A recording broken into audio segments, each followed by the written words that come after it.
And we are back here on Deck on CSR. Of course, yours truly, Charles Prodigy Richey. As you can catch me throughout hosting the Man of Steel podcast here, as well as on deck right here. If you guys want to reach out and follow me on social media, you can definitely follow me on Twitter and Instagram.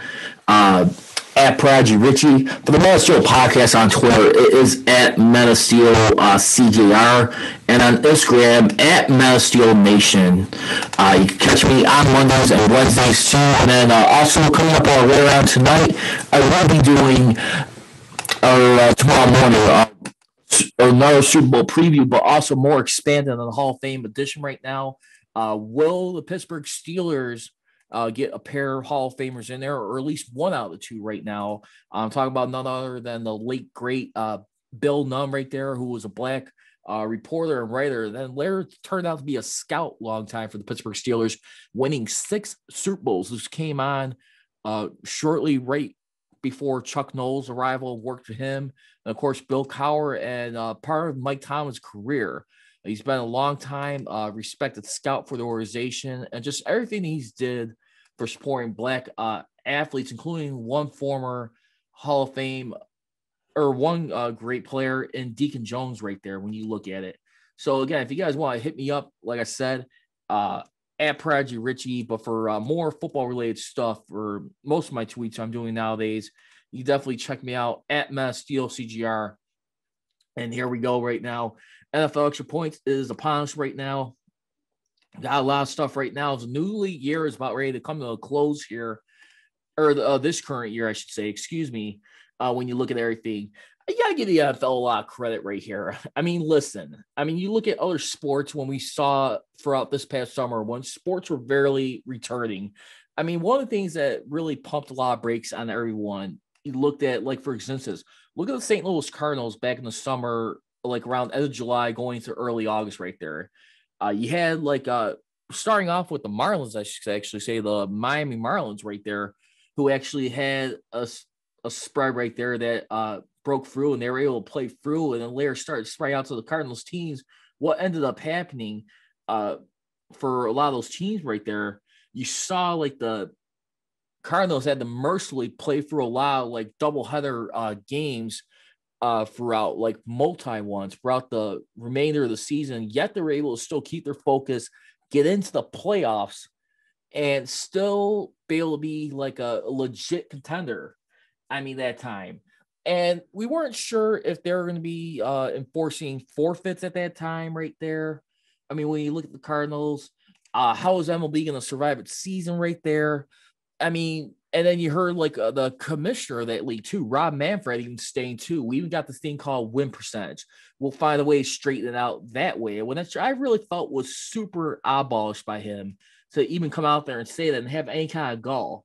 But anyway, I mean, just like the NHL, just like the NBA, they managed to pull through and was able to get their season miraculously done. And you saw a lot of things right there, too. I mean, even with the playoffs, like in the Pennant and World Series, I think they had it staged at near like a Texas Rangers stadium, or their new baseball stadium, I should say. And how they were able to pull that off. It was just incredible stuff right there. The magic that they were able to perform right there. And you see it at the end of the day. And it was just amazing. Now you look at the NFL. I mean, what we've been hearing since last March, pretty much, when their new league season was coming up, just right around the time when this virus got insanely serious right here. A lot of sports were in trouble around this time. I mean, when we look at it, I mean, not at this point, but more so like end of February transitioning into March. We had no freaking clue about how this virus was going to be unleashed here. Plus, I mean, when you also look at it too, it's just definitely been some surprises here. I mean, yes, I mean, we got some concerns still. I mean, it's totally not a cakewalk yet, but I think one thing that I do feel a lot more incredibly comfortable with, Roger Goodell saying too, I mean, yesterday, not yesterday, but a couple days ago when interacting with the press, I mean, basically recapping on the season, he's going to make sure a lot of stadiums right now are COVID-19 ready. I'm going to go ahead and pull this up right now. And when we look at it, And I mean, they're trying to have. He says that they're going to be trying to have like a lot of stadiums like COVID ready right now, basically, and trying to get a lot more stadiums in. I mean, the only thing is right now when we look at it too, I mean, they're expecting and hoping for fans to start returning back to capacity right here. And you have their director of National Institute of Allergy and Infectious Diseases, Dr. Anthony Fauci, said in early December he anticipated it probably will be well into the end of the summer before sports stadiums could return to capacity. I mean, and there's still a lot of skepticism expressed by more particularly NFLPA director DeMaurice Smith to think we're going to be in a vaccine neutral state by September is probably not the case. Nationally, so far, has lagged behind initial projections. So, I mean, you can see most stadiums right now have fans come up to like around 65,000 and returning. I mean, people who have like tickets or season ticket holders.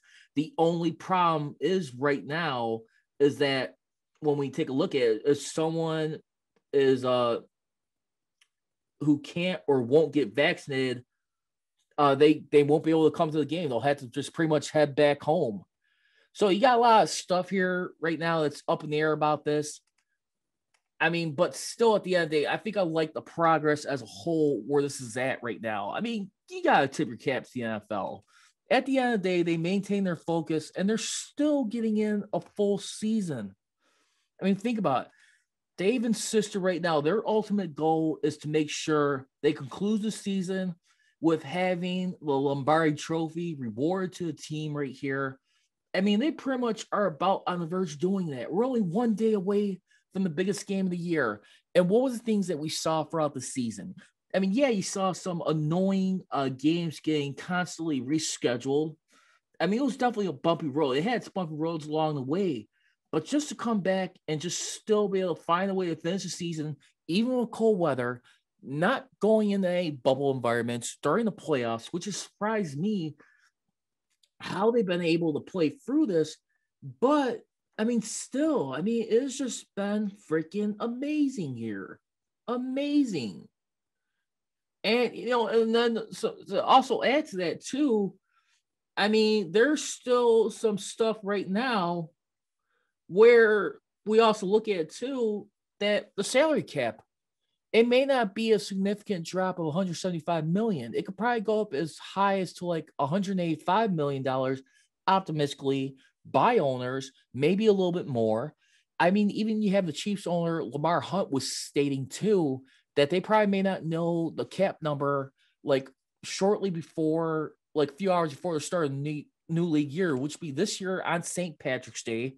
But before then, you're going to be having like a 3-day window period about, or 2 days, I should actually say, March 15th to the 17th, where players could start negotiating like free agents and stuff, where they can start negotiating stuff.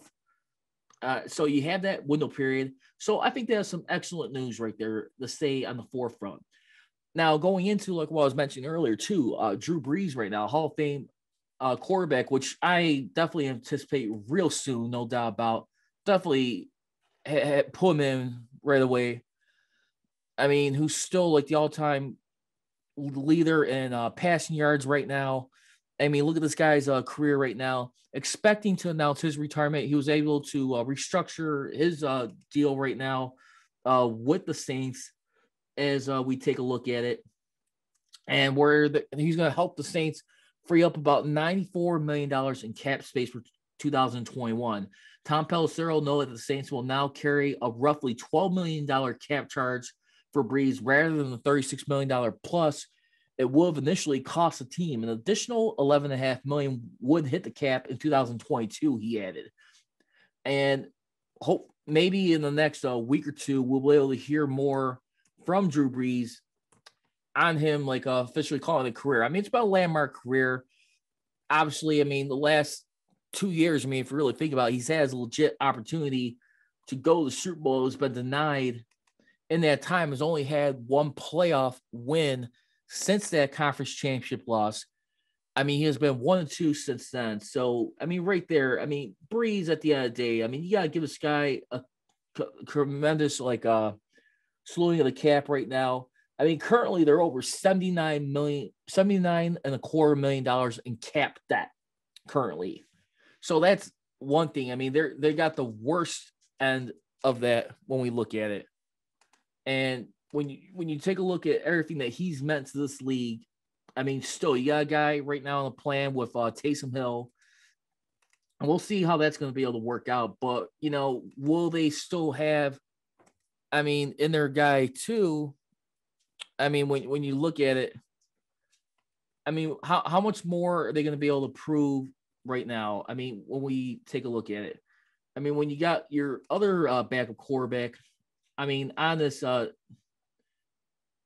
team too, for the New Orleans Saints,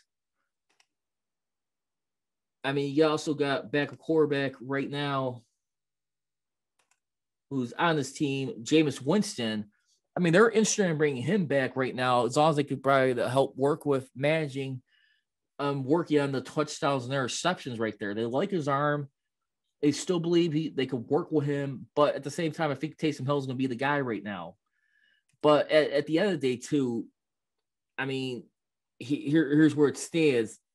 And then also, too, coming up, aside from speaking of quarterbacks right now, you got Trevor Lawrence coming up right now.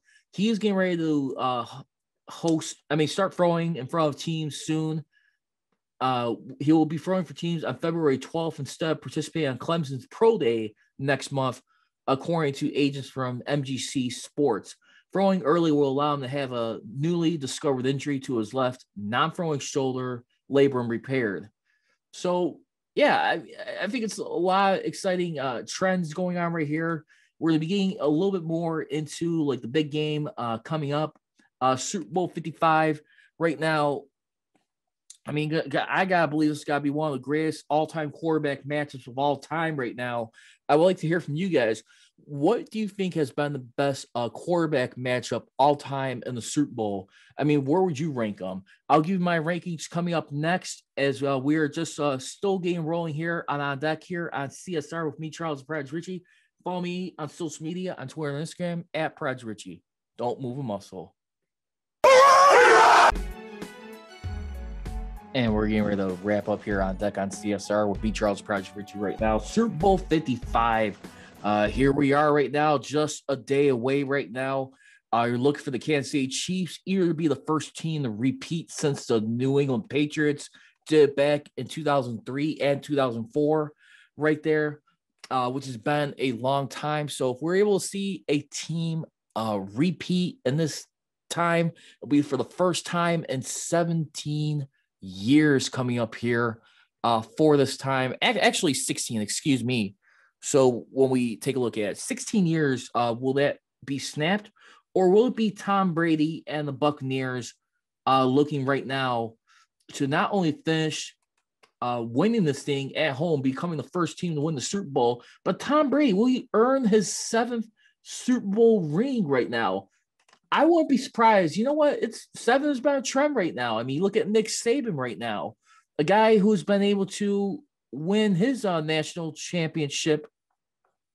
I mean, earlier this month, I mean, defeating Ohio State. He's a 7-time national college champion right now. And you got Tom Brady right now looking for his 7th Super Bowl ring, trying to one-up Bill Belichick since choosing to come over to one of the losingest franchises of all time here. But at the same time, too, this is what it is right now. I think right now he has to finish this game. You cannot come up short against, the Kansas City Chiefs right now. I think you don't ever come this far that often. Brady, for him, it's like a cakewalk here. But at the end of the day, too, you look at a guy who's been 6-3 in his 10th Super Bowl, a guy who still continues to play insanely great at the age of 43. And this guy has hardly shown any signs of slowing down. I know we've seen some struggles earlier this year. When you saw against the Bucs where he got swept this year, you could argue, especially when they got shellacked at home on Sunday Night Football, 38-3. And you think about where this guy and this team has come right now. I mean, there's been a little bit of growing pains together. I feel like with him and Bruce Arians right now. I mean, he has been critical of Brady not throwing the long ball enough. I mean, throughout the season, but yet at the same time too. I mean, look at what he's been able to bring to the table as far as like his demands. I mean, trying to bring out the best in his team. I mean, he's been able taking a lot of shots right now, even at Bill Belichick, and just like staying all the people. He lets and allows Tom Brady to coach this team with him. I mean, when you really look at it, I mean, at the end of the day, I mean, listen, I mean, I think it's kind of sad when you have a guy like Bruce Arians when he tries explaining stuff, and there's a lot of guys in this Bucs team who has a hard time picking it up. I mean, Bruce Arians is definitely a well-respected coach in this league here, but you also got a guy too, like a guy like Tom Moore, a longtime competitor as an offensive coordinator. He's got 3 Super Bowl rings, 2 with the Steelers in the late 70s, and their final 2 of their Steel Curtain dynasty. And then, of course, with Peyton Manning in 2006, when they defeated the Chicago Bears about 14 years ago. And here we are right now. I mean, he's right now who's coaching at the age of 82 as an offensive assistant. I mean, this is a guy who hardly ever like knows what the meaning is. I mean, he's a guy who feel like he hasn't worked a day in his life because he loves his job so much. When you love your job so much, you don't feel like you worked a day in your life. And that's where he is right now. So he's looking to get his 4th. But then on the other side, too, you look at Andy Reid right now, who definitely looks like he's hit a gold mine with Patrick Mahomes here. I mean, this team is primed and ready to repeat as champions. I mean, you saw it in Mahomes' eyes in the post-Super Bowl interviews last year when they were to come back 10 points and beat the 49ers in Miami. Back-to-back years here in Florida right now. And you look at it right now, and I mean, here's all the stuff you got going on right now. I mean, you got for the game going into today right now for this contest.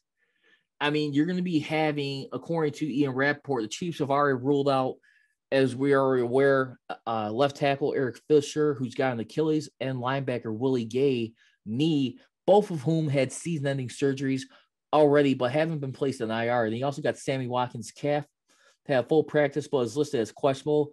He said he's optimistic about playing. And then you look at the other side right now, the Bucs, safeties, Jordan Whitehead, shoulder, Antoine Winfield, ankle, along with linebacker Levante David, hamstring. They have no game stats. All will play. Wide receiver Antonio Brown, knee, and tight end Cameron Brateback are officially questionable. I'm pulling for a guy like Antonio Brown right now, to be honest with you. I mean, you look at where he's been at about a year ago.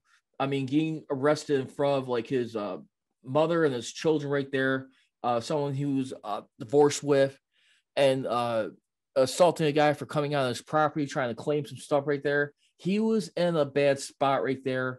I mean, about a year ago at this time too, he was also court ordered to wear a tracking device too.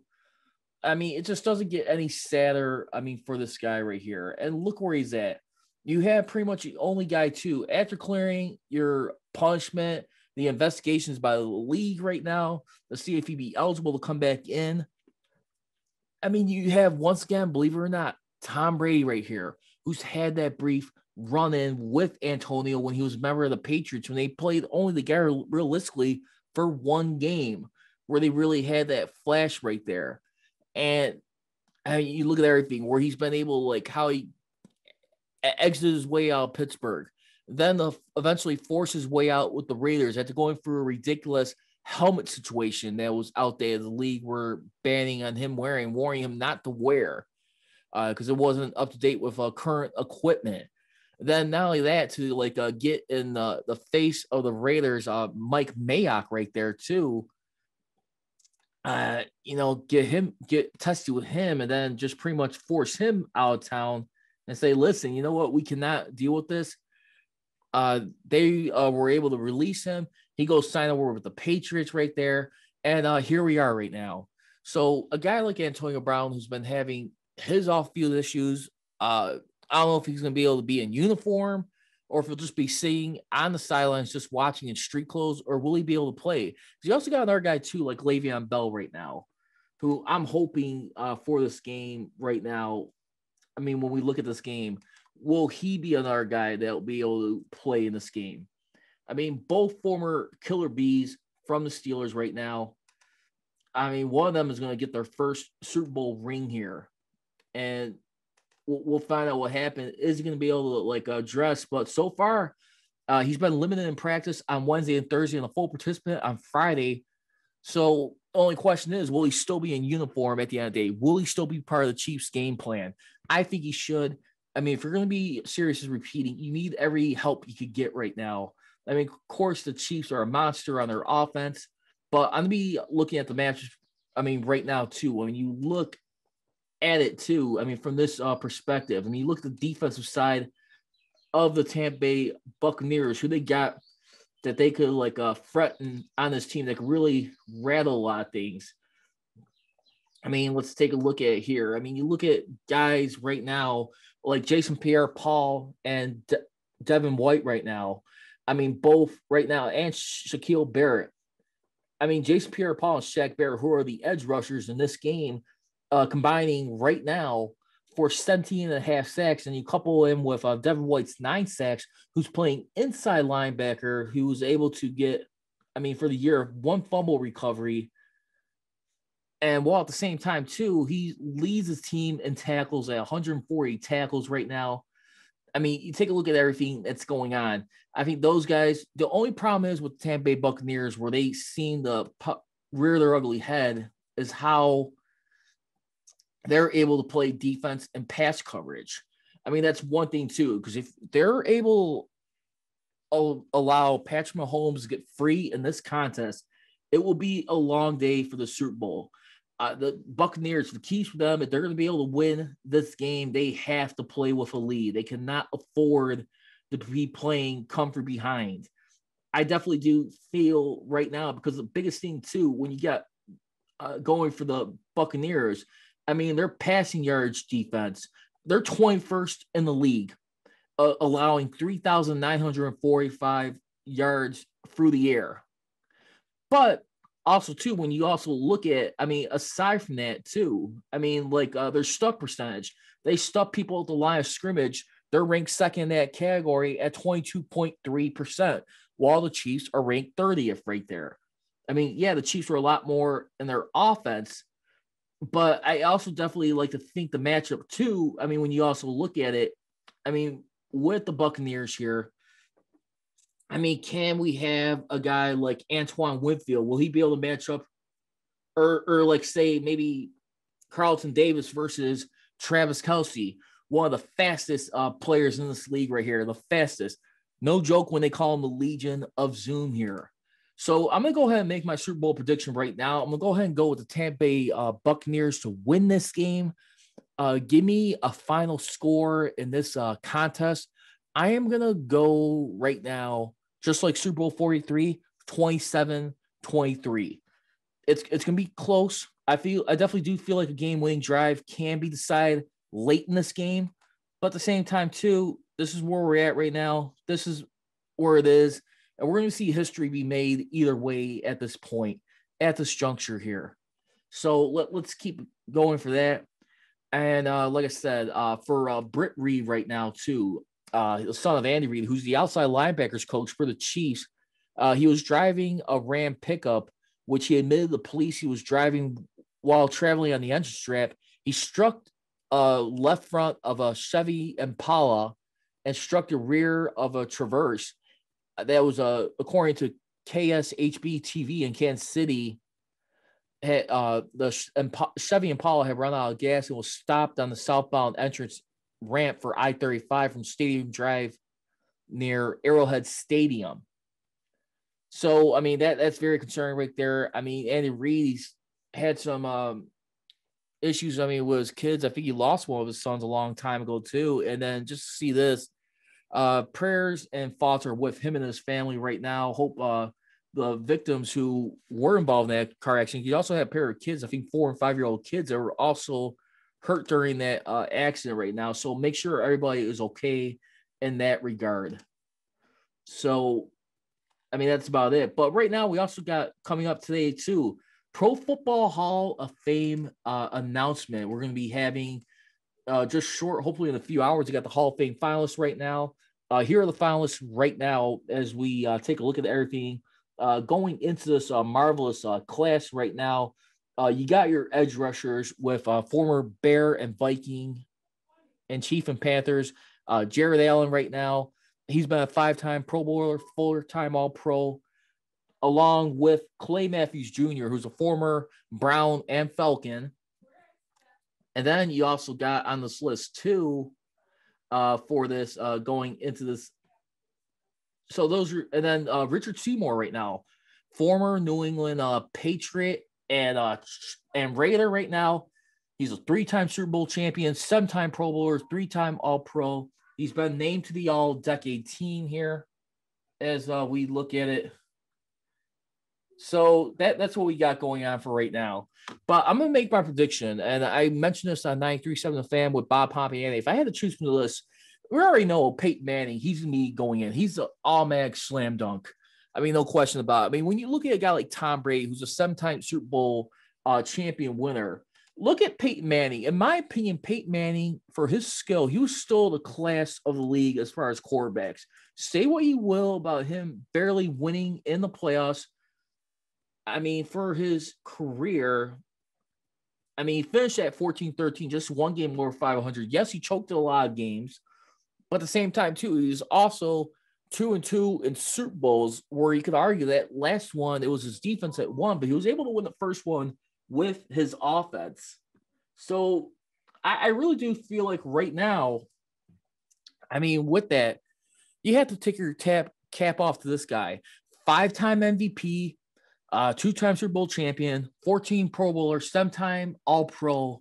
I mean, this guy, he set he paved the ways for guys like a Tom Brady, a Drew Brees, Aaron Rodgers, all these guys that came in.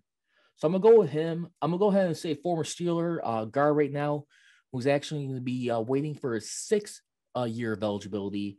Will 6-time be the charm? Alan Faneca right now, guard, tackle, and center. I think he finally gets the nod. You also got Zach Thomas, linebacker, middle linebacker, former Dolphin and Cowboy. He's got 5 All-Pros right now, member of an All-Decade team, along with 7 All-Pros. Then you got Charles Woodson. So, again, my pick for this year's class of 2021, you're going to have Rondé Barber, Alan Faneca, Peyton Manning, Zach Thomas, and Charles Woodson. That's my Hall of Fame prediction for this year. And like I said, I got the Buccaneers winning over the Chiefs. Be a tight one. Give me a 27-23 score. And that's going to wrap it up for this edition here of On Deck right now. Once again, you guys can follow me on social media, on Twitter and Instagram, at Prodigy Richey. For the Man of Steel podcast on Twitter is at Man of Steel CDR, at Man of Steel Nation on Instagram. As I leave you, don't be trolling, be rolling. I gone.